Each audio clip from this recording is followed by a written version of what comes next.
Hey everybody, my name is Grant Davis. Here I have a Lego pirate creation. This is actually a collaborative build with Eli Wilsey, so the split is right on the other side of the volcano there. We've been working on this for approximately 2 weeks. I put as much time as I possibly could into this. Got very, very little sleep. Look at this over here. Look at this. There's people constantly putting junk on my build. These two rascals back here, man. Got a few pirate minifigs, got a little temple Aztec thing in there. Got some nice function in here, this spinning wheel of some sort. We got a bunch of little greebles and stuff going on over here. It's really intricate design, a bunch of random parts I used. We got a bunch of binoculars and bananas and different things in there. The rock work is pretty fun. The rock work is spectacular. I think that looks really good. Yeah, we got a lot of nice stud-in mixture there, not the usual brick-built stuff. This is, I believe, 4x7 base plates, and we just simply have a nice removable sections here. You just take off that guy. They're all completely removable.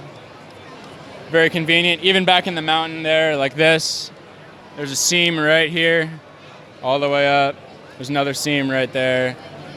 The best seam for visibility is right over there. Got a volcano up top here. Got some cool trees over here. We got nice watches. These are old watch band pieces. I bought them in brown for bridges over there. That's a neat technique. I like that, yeah. Yeah, it's pretty interesting. We got sort of Ewok-esque design. Nice straight up, spiral, staircase type thing going on. What's the inspiration for this build? Is there anything in particular that inspired you to make like an island type build like this? No, I've always really liked tropical areas. I've lived in the Northwest my whole life, fir trees everywhere. Whenever I go down to a more tropical area, I get a lot more enjoyment out of looking at the scenery.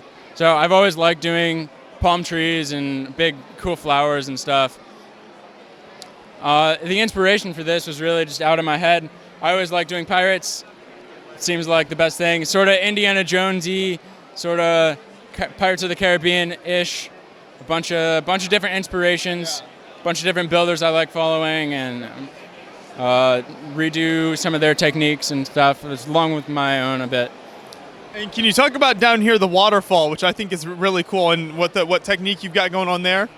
Yeah, so the waterfall is sort of like one of the old music boxes. There's a tread inside with pins that rotate around at about like a 5-second interval. And then there's a bunch of little flaps that get pushed out by those pins, and they're around rubber band that takes them back in.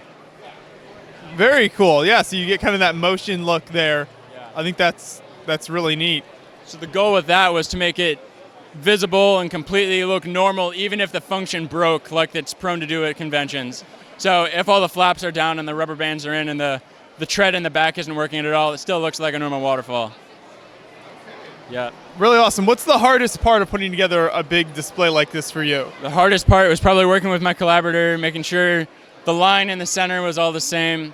But probably for my own part, the rock work, it takes forever to do it like I like it. So many different snot bricks I'm using and different angles to get it to look right. Really cool. I think it turned out great, so good job. Yeah, thank you so much.